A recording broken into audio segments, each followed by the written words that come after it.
Hospital.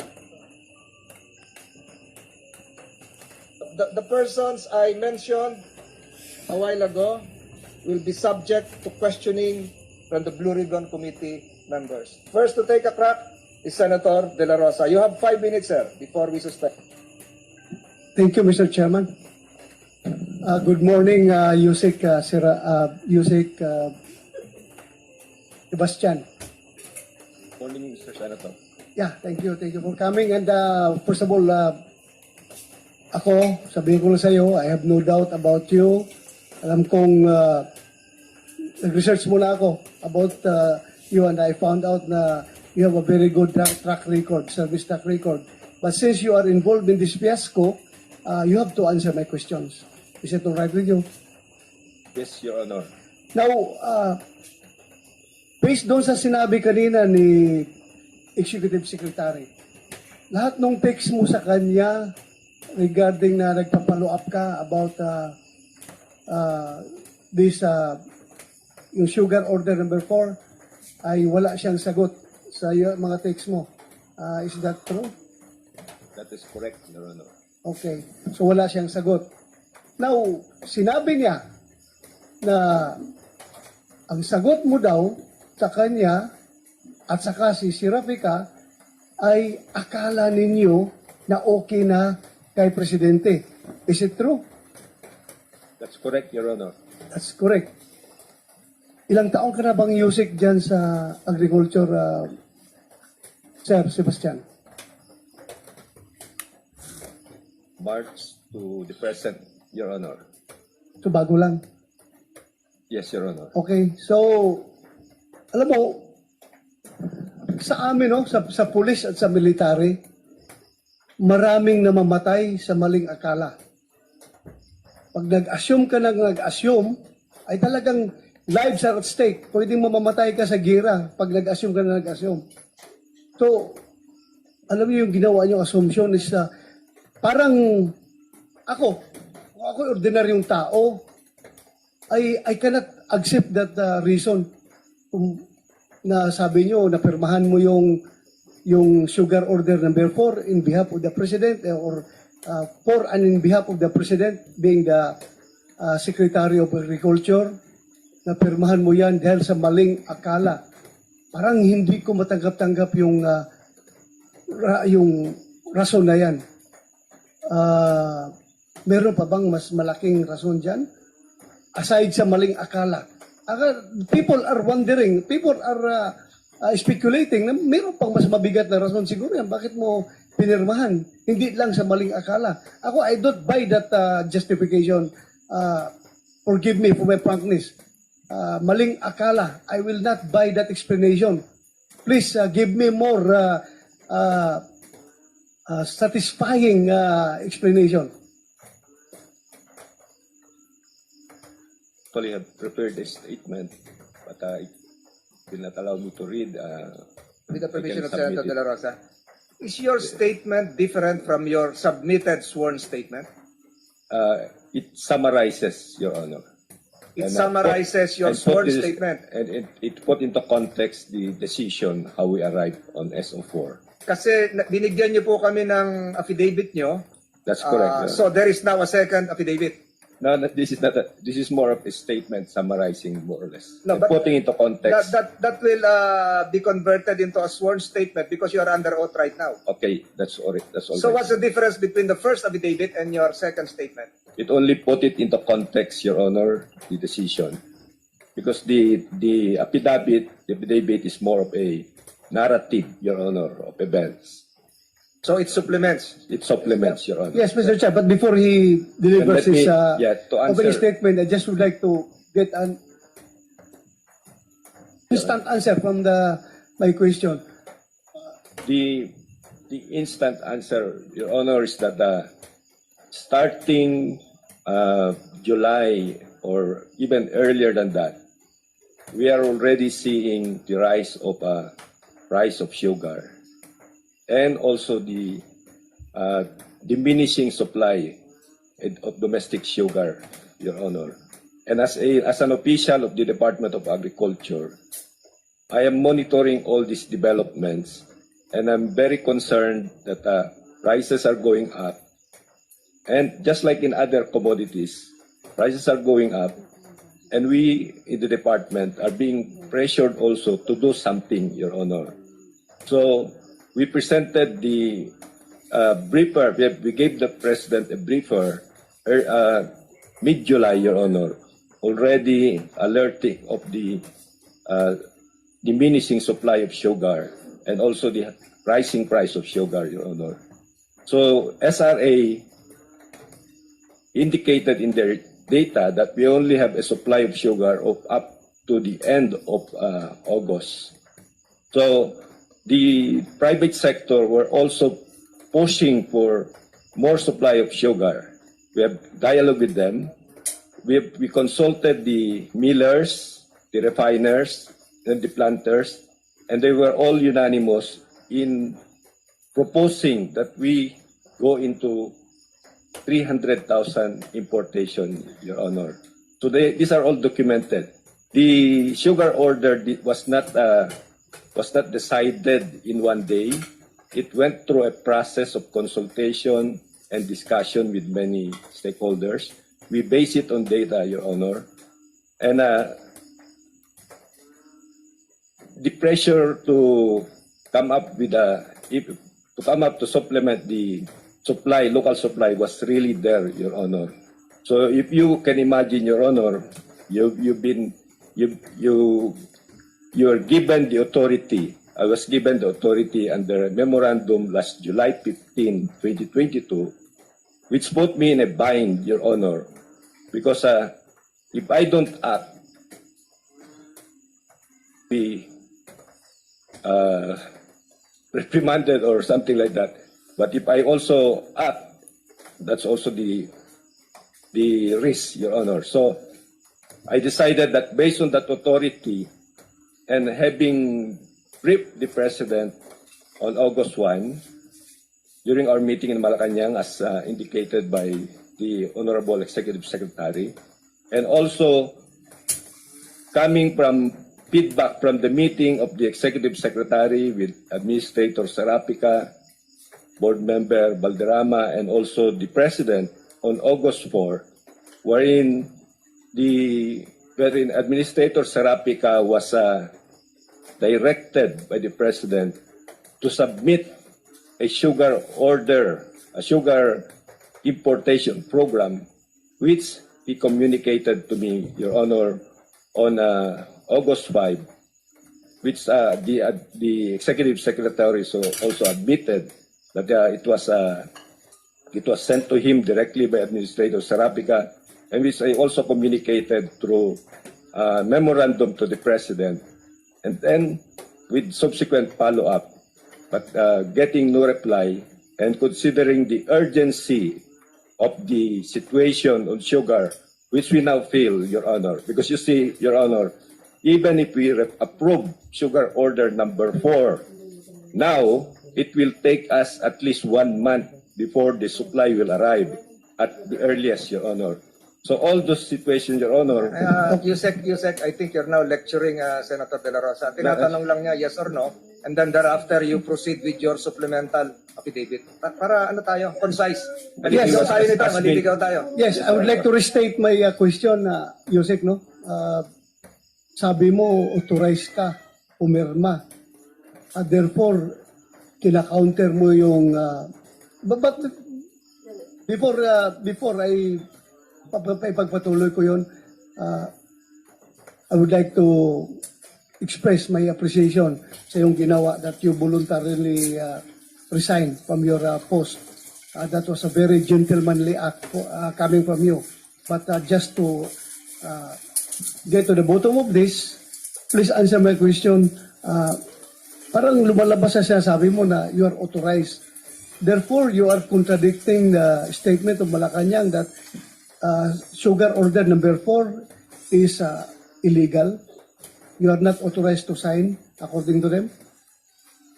As per the July 15, 2022 memorandum from the Executive Secretary, as authorized by the President, Your Honor, it is very clear, if I may read, and I think that was also cited by the Honorable Risa Ontiveros. No, Yusek, no need for that. We have Yeah. copies of that. That has been all that- over. Yes that or is no yung tanong, and then yes. thereafter yung supplemental affidavit mo na meron kang gusto i-clarify. That is the basis of my signing, Your Honor. To say you have the authority to sign sugar order number 4. Yes or no? Conscience, Your Honor, that was my basis in signing. Yes, Your Honor. Senator De La Rosa, your 5 minutes is now 10 minutes. Senator Estrada will... I think my 5 minutes, Your Honor, is, Mr. Chairman, is for questioning, not including the answer. The answer is very long. Can I be given... you are arguing with me. sorry, Mr. Chairman. I will. I just would like to yield to Senator Jingo Estrada. Just a follow-up question in relation to the line of questioning of Senator De La Rosa. Mr. Sebastian,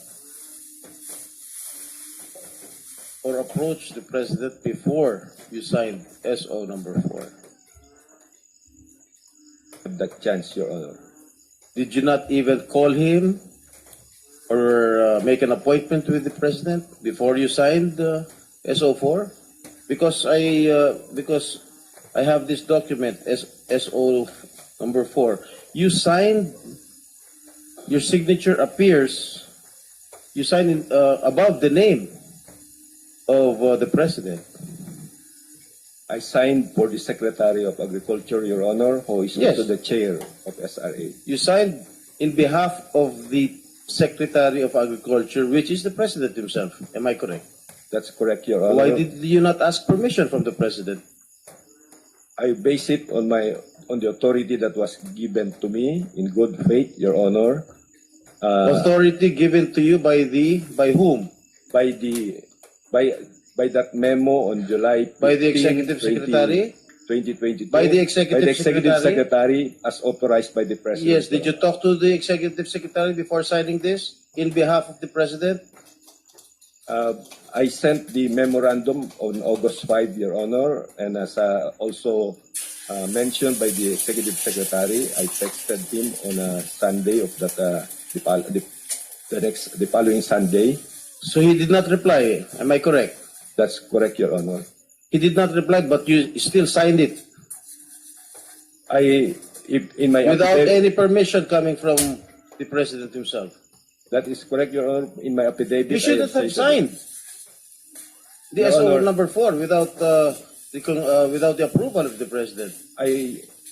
There is also that memorandum, Your Honor, that whatever I do will be considered regular unless it's approved or approbated by the President, Your Honor. And that is exactly what the President did when I informed him personally on August 10, 2022, Your Honor, when I reported to him that we have approved the 300,000 metric tons importation for sugar, and he disapproved that my action, Your Honor, and also the importation. So I immediately conveyed that to Administrator Serapica, and Administrator Serapica also did revoke or remove the publication of that special order, sugar order number 4, Your Honor. But I still believe that you should have asked for the clearance of the President, because your authority to act as chairman of the board emanated from the President. Am I correct? I was acting in good faith and because of the urgency of the matter, Your Honor. But with full sense also, Your Honor, that it can be disapproved and reprobated by the President. Senator Estrada, with just a 1 minute direction from the chair. Will the good committee secretary provide all the 5 members in this elevated platform the thick folders? Because I see now a lot of staff members are having that thick folders that should be provided to the members of this committee. Dapat bigyan din kami rito. Ito yung tinatanong ni Senator Estrada, wala kaming kopya. Can you provide us with 5 more copies here, including the Senate President? Yung mga senator sa baba, bigyan nyo rin. Pero kami, walang kopya dito. So, may we recognize now the Senate President.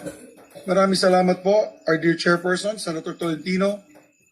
We are conducting this hearing to see if we have any malfeasance, usurpation of authority, or what have you, illegal acts identified under the Graft and Corrupt Practices Law, Mr. Chairman, particularly on this issue on SO4. Mr. Chairman, I'd like to, first of all, the onset of my statement, say that Yusek Sebastian is a well-respected member of the agri community. I just came from Los Baños celebrating the 100 years of UP Ranchers Club. Ako po ay member ng rodeo team dyan. At lahat ng kausap ko po doon, kaibigan niya po, si Yusek Sebastian, has nothing but high praise for the gentleman. So I feel that the conduct of the USEC on this particular issue was not his and his alone. That's why my question, Your Honors, is sino po talaga udyok sa'yo na kailangan po natin mag-import? I mean, you're new to the industry, Your Honor. You're new to the department. Am I correct? You're less than 1 year in the department? You're just a few months old, no? Is that correct, USEC? Your Honor, I've been with the Department of Agriculture. You remember, Your Honor, I was Executive Director of the Philippine Rice Research Institute, and you visited one time Okay, with rice. because I only have 5 minutes before my chairman might... I just rejoined. I just You have the Senate rejoined. President, you have the...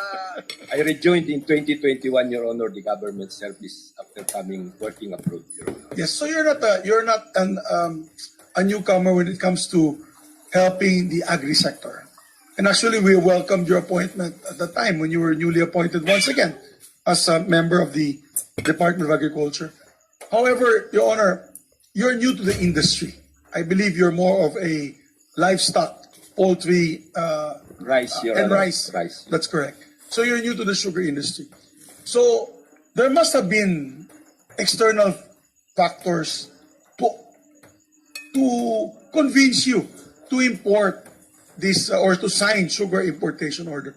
Was it the administrator, his co-administrator, his members of the board, who somebody had to convince you? You cannot just sign the order without them showing you the data, particularly on the lack of sugar supply. Am I correct in saying that it was the administrator and the board, or who in the board convinced you about this sugar order number 4? Your Honor, you mentioned that I work in the agriculture sector, in the R&D specifically, and I'm very, for me, Your Honor, data is very important for me in making decision. So I studied the data that was presented to me by SRA. We also did our own data analysis in the Department of Agriculture, and it convinced me, Your Honor, because I always make my decision also based on those things, that there is really a big problem when it comes to the supply of sugar, that we have to act or do something, Your Honor. Okay, So, Yusek, you're saying that you're utilizing the data. I have with me here this document coming from the SRA insiders themselves. The data is very clear. I do not know if they hid this from you. I do not know if you're familiar. The data is very clear. Under the former sugar order number 3, which they allowed the importation of 200,000 metric tons, there is still a balance of almost 126,000 metric tons that have not been released. This is as of August 12, that have not been released yet. So what shortage are we talking about? Di nga nare-release itong asukal na ito. And, if I may be allowed, may we ask the nandiyan na, ready na ba yung aking tao? Papakita ko lang sa inyo, yung bodega na parang mga dagat ng asukal. It's just a sea of sugar that have been apprehended in the last few days in bodegas all over the country. Please go ahead, Jess. Pakita mo. Yan. Asukal yan. Dahan-dahan lang. Yan, galing sa container. Ayan pa. Yan, parang dagat ng asukal. Sea of sugar. These are container vans. sugar hidden in them. Ayan, sec. That's not made up. I'm not making this up. That was from the BOC. ISAP, the last few days. Different bodegas from Quezon City, Laguna, Bulacan, Pampanga. Sige, may video pa. Saan ba yung video? Gusto mo pakita pa namin yung video. Is this a shortage? Is this the shortage that you're saying? Your honors in the DA. Ano yan? Are we pretending that that's not in existence? Is that being hoarded for price manipulation? Oh, let's show the video, if I may be allowed by my dear colleagues. 1 minute lang yun. Jess, can we show the video I sent you, if it is ready? Meron pang Mr. Chairman, meron pang mga makina na ililipat nila from imported sugar to locally manufactured sugar para to escape the taxes. Importation taxes, pati yung VAT payment ng VAT, kasi syempre yung local sugar, may preferential treatment yun. VAT exempt. Diyos ko po. Your honors. So you're talking about data, your honor. This is the data I have from the SRA. Meron pang asukal na naiwan sa bodega. Meron pang parating na almost 30,000 metric tons. Tapos meron tayong laman sa bodega, USEC. How can you explain that? So what shortage are we talking about? That's why I'm saying, USEC, no, I'm giving you the benefit of the doubt. Kasi nga, you're new to the industry. I am asking you now, sino talaga ang nag-push sa'yo, nagsabi sa'yo, USEC, we need to do this? Was it the butlers? Was it the stakeholders? Was it one of those individuals in the SRA? Was it a particular importer? Or was it just your own decision? Because I can't believe it was just your own decision, Your Honor, because, again, you're a stickler for data. I have the data right here, which contradicts what you said. I have the pictures of the toneladang 100,000+ metric tons of sugar in the bodegas. So, what is it, you say? You mentioned we have 123,000 metric tons. Our monthly consumption for raw sugar, Your Honor, is 170,000 metric tons per month, and approximately 85,000 metric tons per month for refined sugar, Your Honor. So 123 can last for how many days, Your Honor? And based from the data that we have, SRA and DA, Your Honor, we will need about 212,000, we will have a deficit of 212,000 metric tons for raw sugar, Your Honor, even if the milling has started in September and October. It is only in November that we will be able to produce enough raw sugar to meet our demand. For refined sugar, Your Honor, we have a deficit including, for example, including the SO number 3, Your Honor, because of the demand that we have a deficit of about 319,000 metric tons, Your Honor, up to December, because we don't produce enough refined sugar. So, Your Honor, if you see those data, it's very compelling, Your Honor, and if you look at the prices, Your Honor, prices do not just go up because of hoarding. There is hoarding when there is a tight supply, Your Honor. And there is smuggling also, Your Honor, if there is a tight supply, Your Honor. Mr. Chairman, precisely the hoarding is the price manipulation. You're saying there's a tight supply, but we have supply. Yan ang mahirap sa DA po. I'm with due respect to my dear friends in the DA. With due respect, I'm an agriculturist by education and by profession. Kaya mahal ko kayo. Pero parang business as usual, hindi na wawala yung hoarding. Frustration po namin ni Senator Villar, wala pong nakakasuhan pa sa illegal smuggling at hoarding. Hanggang na yun, wala naman tayo nakikita. Pero yan, nakita na po natin. They're shouting supply, release that sugar. Hindi naman yan gumagalaw eh. Now, my point, Your Honor, according to the industry, because I'm also part of the industry, Bukidnon is the second largest, by the way, Your Honor, Bukidnon is the second largest producer of sugar next to Negros Occidental. So maraming apektadong magsasaka pag bumagsak ang presyo ng asukal dahil sa sobrang importation. Kaya, ang sabi ng mga stakeholders, and we visited the president the other day, complete po yan, Unifed, Panay-Fed, Luzon Fed, they were all there, the federations, that if there will be a need to import, you're only looking at less than 150,000, 100 to 150,000. Why?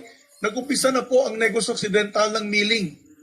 So mangyayari, pagpasok nito ng October ng 300,000 metric tons as your plan under SO4, nagka-milling na, nagka-leche-leche na dahil meron na tayong local production, meron tayong napakaraming imported rice at sugar from Thailand. Bagsak na bagsak ang presyo. Ang kawawa dyan ang mga magsasaka. I believe you were misinformed on the amount because I was told that they were not, the stakeholders were not informed. I do not, that is the problem, Your Honor, Mr. Chairman, when you say, oh, we had notified the stakeholders. Sino-sino yun? Dalawang tao? Tatlong tao? May Sugar Alliance eh. Hindi po kayo nagtawag ng Sugar Alliance meeting. And correct me if I'm wrong.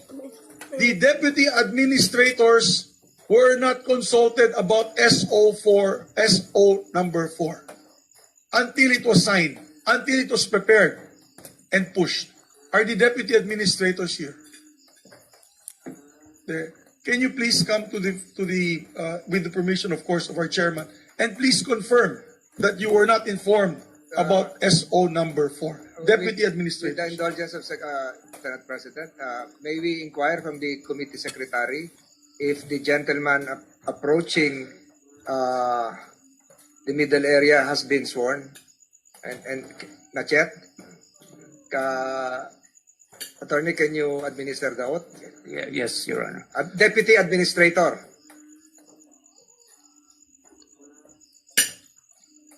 Can you please raise your right hand, sir? Do you swear and affirm to tell the truth, the whole truth, and nothing but the truth in this proceeding? Yes, sir. Yes, sir. Thank you. Please be seated. Mr. Senate President, you may proceed. Thank you, and thank you for allowing me to extend my time, Your Honor. This is very important, as I have pertinent details of what had transpired, and I'd like to share it with this committee.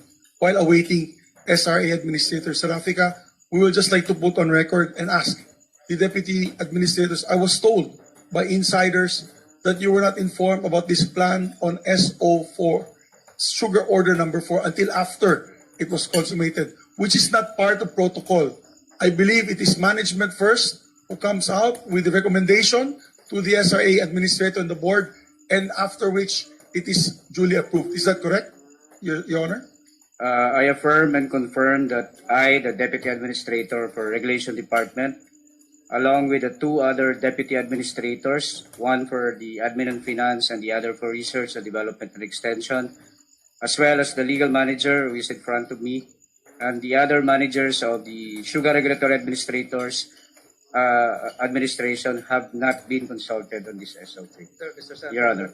Can you identify the personalities you mentioned, the person in front of you who failed to inform you? Pwede mong banggitin yung pangalan? Hindi ka in-inform, no?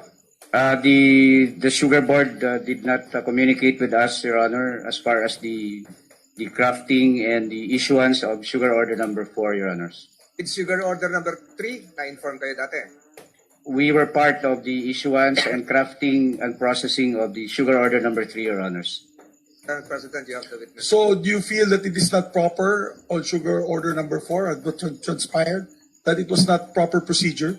Dapat nasabihan dapat kayo para makabigay naman po kayo ng opinion ninyo kasi kayo ang nasa regulation, kayo ang nasa legal, yung mga deputy administrators.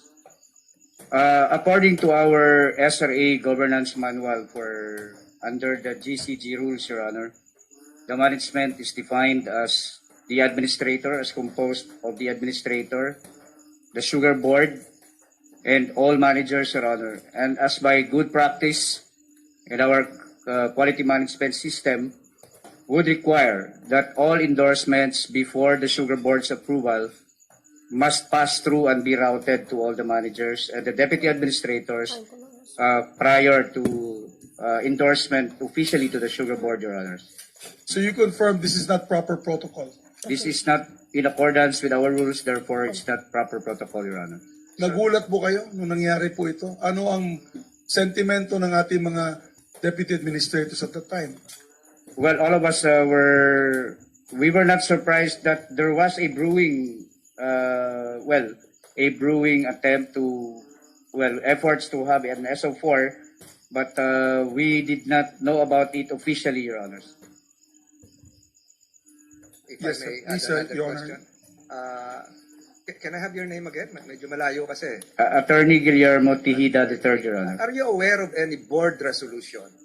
Are you aware of any management action authorizing a certain administrator, Serafika, to act for and in behalf of the board? We are not aware, and I am not personally aware of that, Your Honor. Sebastian, meron bang management action na pwedeng kumilos mag-isa si Mr. Serafika on behalf of the board?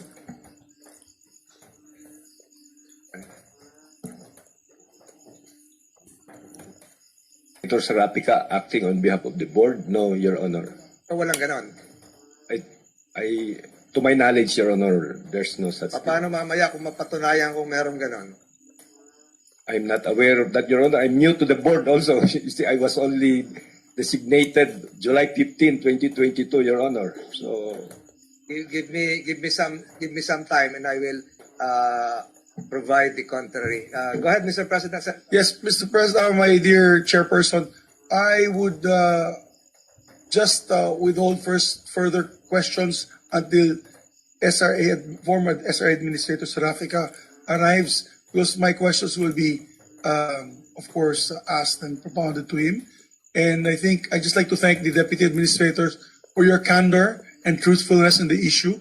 And also to Yusek Sebastian. Yusek, marami kang kaibigan sa agriculture industry. First of all, I salute you for taking responsibility and resigning right away with your irrevocable resignation.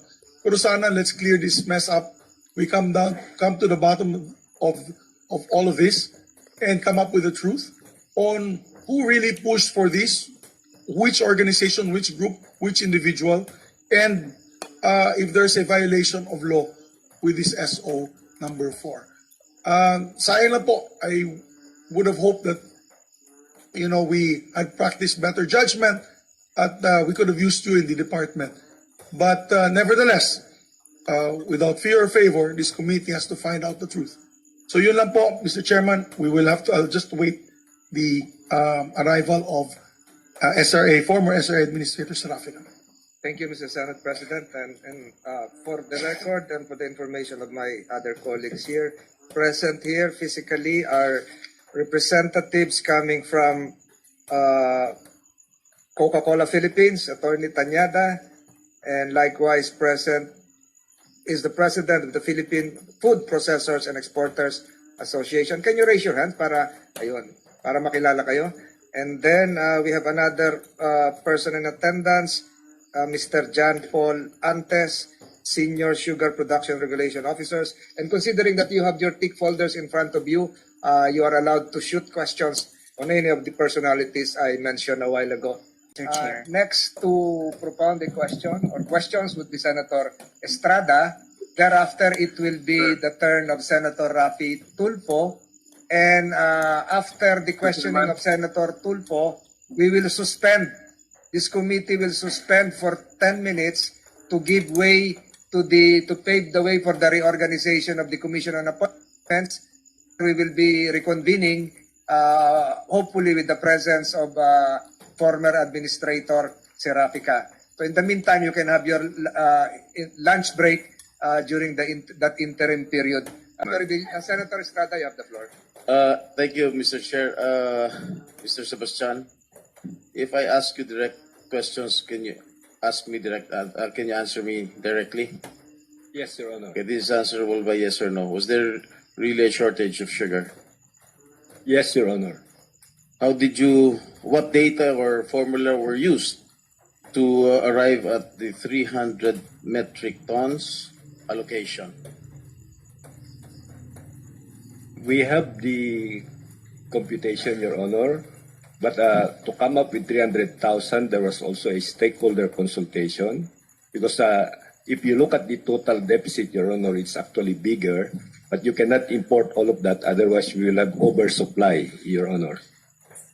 The Senate President has shown videos and photos of the warehouses of sugar here in Metro Manila and in the provinces. Hindi pa ba sapat yun? Honor, as I have mentioned a while ago, we need about 170,000 metric tons, Your Honor, 170,000 metric tons of raw sugar every month, and 85,000 metric tons of refined sugar every month, Your Honor. Every month. Every month. So if you have 123,000, or let's just make it 186,000 metric tons that arrive under SO3, that can only last for how many months, Your Honor? And that is the one that was imported is for industrial use, not for home consumption, Your Honor. So in sugar order number 3, was this already implemented? The importation? If I may, it is implemented and it is ongoing, in fact, Your Honor. Excuse me? It is ongoing. Ongoing? Yes, Your Honor. Okay, Mr. Sebastian, you haven't answered the question of the Senate President. Sino ba nag-udyok sa inyo? Or did you decide on your own? Your Honor, there was as I've been emphasizing, there was an urgency of the situation that we are How can there be an urgency if you have seen the photos and the videos of the warehouses? And daming asukal. Your Honor, we are talking about the months of October, September and October when we have a big deficit for brown sugar, yung parang pang-banana Q, and then we have a big deficit for refined sugar up to December, Your Honor. And we are talking about how many months, Your Honor?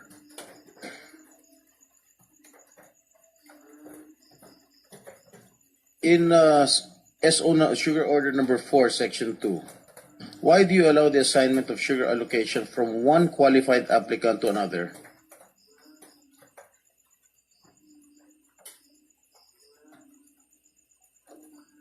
Question, Your Honor? In Sugar Order number 4, Section 2, why do you allow the assignment of sugar allocation from one qualified applicant to another?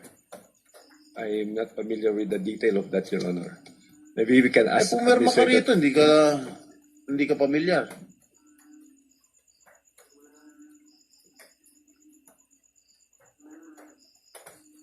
Copy of the order that you signed?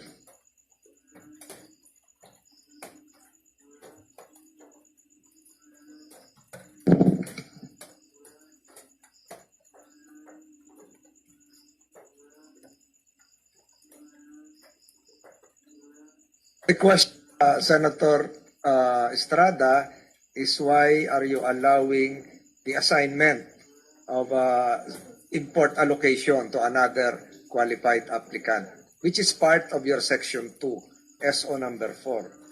And try to recall if it is likewise part of SO number 3. Lawyers here, I think the SRA legal department is here. Di ba makatulong sa'yo? Yeah, maybe we can ask our legal department, SRA, Your Honor. Good morning, Your Honor. I will be the one to ask, not you. What's your name?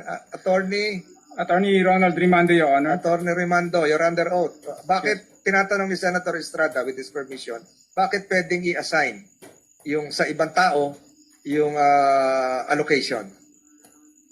Number one, Your Honor, it is allowed in the SO4 that the assignment of import allocation is allowed. Nga, but why? What's the rationale for this? Yan ang tanong ni Senator Estrada. If say the would-be importer, for whatever reasons, could not do the importation, then he may assign the allocation to another qualified Member of the participant, Your cartel. Honor. Paano? The assignment is allowed, Your Honor, if the assignee is another qualified, is a qualified trader, Your Honor. Don't you think that is prone to abuses? I don't think so, Your Honor, because it will still pass through the SRA, Your Honor. The papers and other requirements will pass through the SRA. So there's always a check and balance, Your May I Honor. know what is the reason behind it? Kailangan ipasa pa sa ibang qualified applicants. The tenor of the SO4 allowing the assignment, Your Honor, is not mandatory. It is not mandatory. The subject provision, Your Honor, says a qualified participant may assign its import allocation. So it's up to him, Your Honor, whether to assign the import allocation or not. If for whatever reason, say, you could not do the importation because of logistics reason, Your Honor.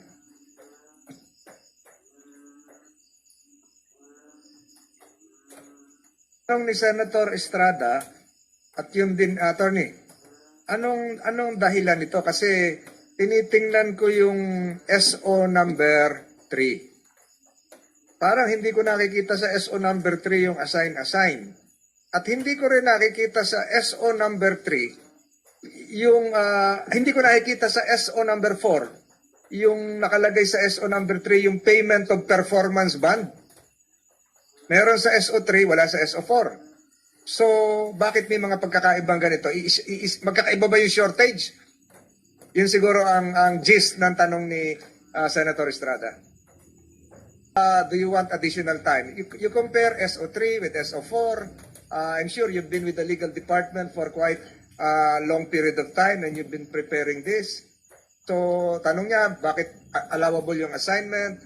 Yung dinagdag kong tanong, was it also part of SO3? Meaning to say, has this been part of a tradition, a long-standing practice? Tinanong ko rin, why was performance bond not present in SO4 when it is present in SO3? So if you need more time to answer, the committee will give you time to recollect and refresh your memory. Unless Senator Estrada has further questions. I can answer it now, Your Honors.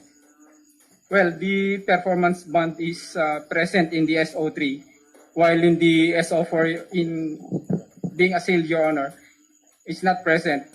And the absence of that performance bond in SO4, that I could not answer, Your Honor, because I really do not have any personal knowledge or any participation in the SO4, Your Honor, Your Honors.